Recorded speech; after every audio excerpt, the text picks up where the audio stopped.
பிஸ்னஸ்ல major legal forms என்னென்ன அப்படிங்கிறது நம்ம பார்க்கலாம். ஸோ நான் ஃபார்ம் அப்படின்னு சொன்னது என்னென்ன மாதிரியான வகையான ஸ்டார்ட் அப்ஸ் இல்லைன்னா பிஸ்னஸ் அப்படின்னு பார்க்கலாம். எசென்ஷியலாக நீங்கள் வெறும் பிரைவேட் லிமிடெடாக மட்டும்தான் இருக்கணும் அப்படின்ற அவசியம் இல்லை. நம்ம இந்தியாவில் நிறைய விதமான கம்பெனி ஃபார்மேஷன்ஸ் இருக்குது. ஒரு நல்ல சிஏ உங்களுக்கு இதை எல்லாத்தையும் ரொம்ப தெளிவாக அழகாக விளக்குவாங்க. பட் என்னோட எய்ம் இங்கே என்ன அப்படின்னாக்கா, உங்களுக்கு ஒரு ஓவரால் ஐடியா கொடுக்குறது தான் என்னோட எய்ம். தனி ஆளாக தனி நபராக நீங்கள் பண்ணணும்னா ப்ரொப்ரைட்டர்ஷிப் ரொம்ப ஃபேமஸான ஒரு பிஸ்னஸ் ஃபார்ம். நீங்கள் யாரை வேணா இருக்கலாம், ஒரு ஆணாவோ ஒரு பெண்ணாவோ யாராக இருந்தாலும் நீங்கள் மட்டும் தனியாக சோலாக ஒரு பிஸ்னஸ் பண்ணுறீங்க அப்படின்னாக்கா அதை சோல் ப்ரொப்ரைட்டர்ஷிப் அப்படின்னு சொல்லுவாங்க. இது டேரெக்டாக உங்கள் பேனோட அட்டாச் ஆகிடும். ஸோ உங்கள் பிஸ்னஸ் லீகல் என்டிட்டியாக உங்களுக்கு ஒரு நேம் கிடைக்கும். பட் எல்லாமே நீங்கள் தான். ஸோ சோல் ப்ரொப்ரைட்டர்ஷிப் அப்படிங்கிறது நீங்கள் உங்கள் மேலே பண்ணுற ஒரு பிஸ்னஸ். இந்த ஃபார்ம் ஆஃப் பிஸ்னஸ் இந்தியாவில் ரொம்பவே ஃபேமஸ். நிறைய மேனுஃபேக்சரர்ஸ், எம்எஸ்எம்இ, அப்புறம் எல்லாம் கிட்டத்தட்ட எனக்கு தெரிஞ்சு பல கோடிக்கணக்கான ஆளுங்க வந்து ப்ரொப்ரைட்டர்ஷிப் ஃபார்ம் ஆஃப் பிஸ்னஸை பண்ணிட்டு இருக்காங்க.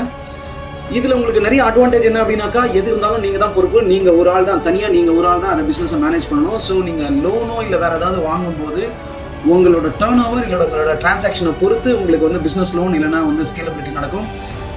ஸோ நீங்கள் மட்டும்தான் சோல் ப்ரொப்ரைட்டர்ஷிப் அப்படின்னு இருக்கிறதுனால எது நடந்தாலும் அது உங்களோட தான் இருக்கும். அடுத்த ஃபார்ம் ஆஃப் பிஸ்னஸ் வந்து பார்ட்னர்ஷிப். நான் பார்ட்னர்ஷிப் அப்படின்னு சொல்கிறது குறைஞ்சது 2 பேர் வேணும். ஸோ யாராவது 2 பேர் சேர்ந்து ஒரு பார்ட்னர்ஷிப் டீடை சைன் பண்ணி அதன் மூலமாக ஒரு பிஸ்னஸ் ஸ்டார்ட் பண்ணலாம். இதுவும் ரொம்ப ஃபேமஸ்.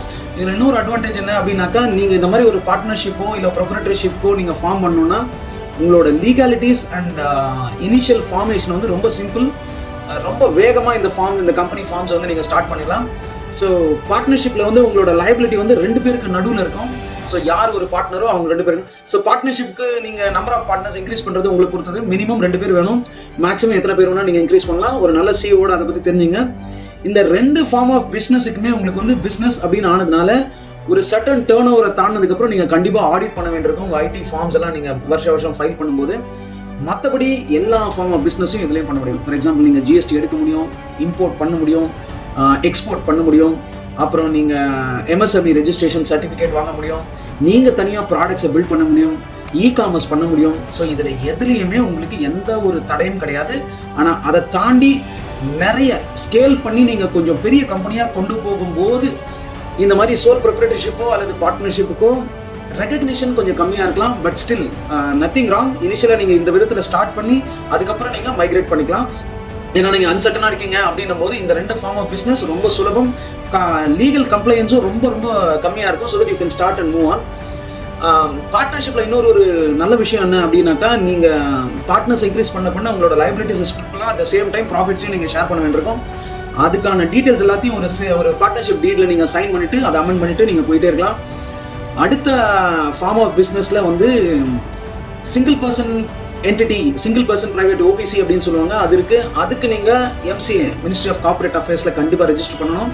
இன்னொன்று, நம்ம பார்ட்னர்ஷிப் மாதிரியே மினிஸ்ட்ரி ஆஃப் கார்ப்பரேட் அஃபேர்ஸில் ரெஜிஸ்டர் பண்ண ஒரு விஷயம் தான் வந்து எல்எல்பி, லிமிடெட் லயபிலிட்டி பார்ட்னர்ஷிப். இதில் உங்களுக்கு லைபிலிட்டிஸ் வந்து கம்பெனியோடு இருக்கும், பார்ட்னர்ஸ் மேலே இருக்காது. பட் அகெயின் காம்ப்ளிகேஷன்ஸ், அப்புறம் உங்களோட கம்ப்ளைன்சஸ் கொஞ்சம் ஜாஸ்தி. ஏன்னா நீங்கள் எல்லா விஷயத்தையும் எம்சிஏ கிட்ட நீங்கள் இன்ஃபார்ம் பண்ணணும். அதுக்குன்னு வருஷம் ஆடிட் பண்ணணும், கம்ப்ளைன்ஸ் ஃபார்ம் சப்மிட் பண்ணணும்.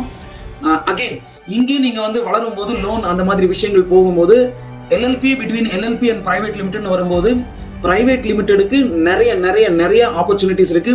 எல்எல்பி யாருக்கு ரொம்ப சுலபமா இருக்கும் அப்படின்னாக்கா, நீங்க வந்து ஒரு லா ஃபார்மா இருக்கீங்க, ஒரு கன்சல்டிங் ஃபார்மா இருக்கீங்க, ஒரு மேனேஜ்மெண்ட் ஃபார்மா இருக்கீங்க, மெஜாரிட்டி ஆஃப் சர்வீசஸ் தான் உங்களோட பிஸ்னஸ் அப்படின்ற ஒரு நிலை இருக்கும்போது உங்களுக்கு எல்எல்பி வந்து ரொம்ப ரொம்ப ரொம்ப ஒரு வசதியான ஒரு விஷயமா இருக்கும்.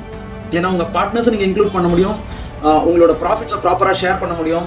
அட் த சேம் டைம் நீங்கள் வந்து ஒரு ரெஜிஸ்டர்ட் கம்பெனியாகவும் அதை வச்சுக்க முடியும். ஸோ இங்கேயும் உங்களுக்கு எல்லா பாசிபிலிட்டிஸும் இருக்குது. Import, export, GST, goods, services எல்லாமே பண்ண முடியும். பட் அகெயின் இன்வெஸ்ட்மெண்ட் அப்படின்னு வரும்போது, இன்வெஸ்டர்ஸ் அப்படின்னு வரும்போது சிலர் எல்எல்பியை நம்பலாம், சிலர் எல்எல்பிக்கான அக்ரிடிஷன் தரலாம். ஆனால் everybody will give more importance to private limited company. So ரொம்ப ஸ்ட்ரக்சர்டாக, ரொம்ப எல்லாருக்கும் பரிச்சயமான ஒரு விஷயம். At the same time compliance wise, உங்களோட எக்ஸ்பெண்டிச்சர் வைஸ், மெயின்டெனன்ஸ் வைஸ் கொஞ்சம் எக்ஸ்பென்சிவ் பட் ரொம்ப ஃபார்மலைஸ்டு ஒரு ஃபார்ம் ஆஃப் பிஸ்னஸ் தான் வந்து பிரைவேட் லிமிடெட் கம்பெனி.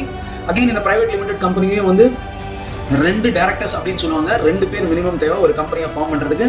அதிகபட்சம் எத்தனை பேர் வேணா இருக்கலாம். அகைன் அங்கே வந்து உங்களுக்கு எல்லாம் வந்து ஈக்விட்டி அப்படின்னு சொல்லுவாங்க. ஒரு கம்பெனியை வந்து நீங்கள் ஈக்விட்டி பேஸ்டாக வந்து ஸ்ப்ளிட் பண்ணி எடுத்திருப்பீங்க. இன்வெஸ்டர்ஸ் உங்க மேல பணம் கொடுக்கும்போது அவங்க ரொம்ப செக்யூர்டா ஃபீல் பண்றாங்க.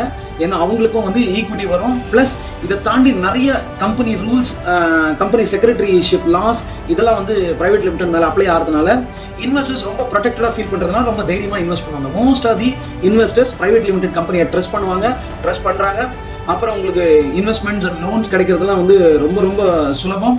அண்ட் இது ஒரு ஸ்ட்ரக்சர்ட் அண்ட் ரிஜிஸ்டர்ட் ஆர்கனைசேஷன் அப்படிங்கிறதுனால நீங்களும் நிறைய கம்ப்ளைன்சஸ் வந்து ஃபாலோ பண்ண வேண்டியிருக்கும். ஃபார் எக்ஸாம்பிள் ஒரு சர்டன் லிமிட்ஸ் தாண்டினதுக்கு அப்புறம் நீங்க வந்து எம்ப்ளாய்மெண்ட் ரிலேட்டட் கைட்லைன்ஸை ஃபாலோ பண்ணணும், உங்களுக்கு கண்டிப்பாக ஆடிட் பண்ணணும், மினிமம் செட் ஆஃப் கம்ப்ளைன்சஸ் நீங்கள் வந்து கண்டிப்பாக ஃபாலோ பண்ணணும். இந்த மாதிரி நிறைய இருக்கு.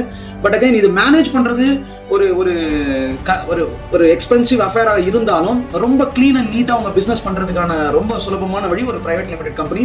ஸோ உங்கள் நேச்சர் ஆஃப் பிஸ்னஸ் என்ன அப்படிங்கிறத பார்த்துட்டு நீங்கள் இதுல இருந்து எதை வேணாலும் சூஸ் பண்ணலாம். ஸோ நீங்கள் வந்து ஒரு ஹோம் மேக்கராக இருக்கீங்க, இப்போ தான் ஸ்டார்ட் பண்ணுறீங்க அப்படின்னாக்கா நான் உங்களுக்கு வந்து ஒரு சோல் ப்ரொப்ரைட்டர்ஷிப்பை வந்து இனிஷியலாக சஜஸ்ட் பண்ணுவேன், ரொம்ப பெருசாக இல்லாத பட்சத்தில். இல்லை நீங்கள் வந்து ஒரு ஸ்ட்ரக்சர்டு ஆர்கனைசேஷன், ஒரு ப்ராடக்ட்டை டெவலப் பண்ணுறீங்க, ஒரு இன்ஜினியரிங் கம்பெனியாக இருக்கீங்க, ஒரு இனோவேட்டிவ் ப்ராடக்ட்டை பில்ட் பண்ணுறீங்க, உங்களுக்கு வந்து ஆல்ரெடி நிறைய கோ ஃபவுண்டர்ஸ் அண்ட் ஃபவுண்டர்ஸ் இருக்காங்க, டெக்னிக்கலாக ஸ்ட்ராங்காக இருக்காங்க, உங்களுக்கு ஒரு பெரிய டீம் இருக்குது, அவங்களெல்லாம் ரொம்ப பண்ணணும், இன்வெஸ்ட்மெண்ட்ஸ் அட்ராக்ட் பண்ணணும் அப்படின்ற சுச்சுவேஷன்லாம் இருக்கும்போது நீங்கள் ஒரு பிரைவேட் லிமிடெட் கம்பெனியாக நீங்கள் ஸ்டார்ட் பண்ணலாம். அகைன் நீங்கள் ஒரு ஹோம் மேக்கராக இருக்கும்போது 2-3 பேர் சேர்ந்து ஆரம்பிக்கணும் அப்படின்னு நினச்சிங்கன்னா பார்ட்னர்ஷிப் ஃபார்மும் வந்து ஒரு நல்ல ஒரு ஆப்ஷன் தான். அகைன் வளர வளர நீங்கள் வந்து அதை மாற்றிக்கலாம். அகைன் இதில் எதுலையுமே ஒரு கம்பெனிலேருந்து இன்னொரு கம்பெனி ஃபார்முக்கு அப்கிரேட் அப்படிங்கிற ஆப்ஷன் கிடையாது. ஃபார் எக்ஸாம்பிள் நீங்கள் ப்ரொப்ரைட்டர்ஷிப்பாக இருந்து பிரைவேட் லிமிடெடாக மாறணும் அப்படின்னாக்கா ப்ரொப்ரைட்டர்ஷிப்லேருந்து பிரைவேட் லிமிடெட் அப்கிரேட் அப்படின்னு எதுவுமே கிடையாது. நீங்கள் ஒரு புது கம்பெனியை ஃபார்ம் பண்ணணும்.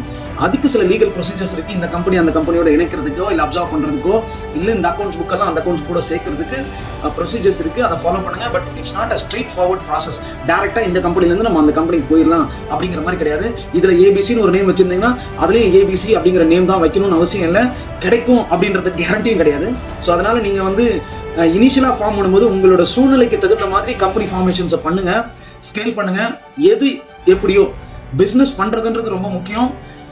இந்த எல்லா ஃபார்ம்ஸ்லையும் உங்களுக்கு வந்து இப்போ வந்து பேமெண்ட் கேட்வே ஆப்ஷன்ஸ் எல்லாமே கிடைக்கும். அதுக்கான கம்ப்ளைன்ஸஸ் நீங்கள் ஃபாலோ பண்ணும்போது உங்களுக்கு பேமெண்ட் கிடைக்கும், பேமெண்ட் கேட்வே ஆப்ஷன்ஸ் கிடைக்கும்.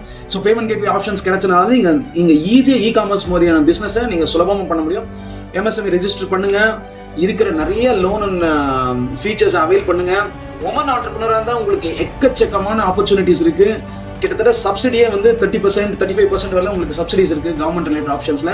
அதெல்லாம் கொஞ்சம் தொடர்ந்து நம்ம மற்ற பதிவுகளில் பார்ப்போம்.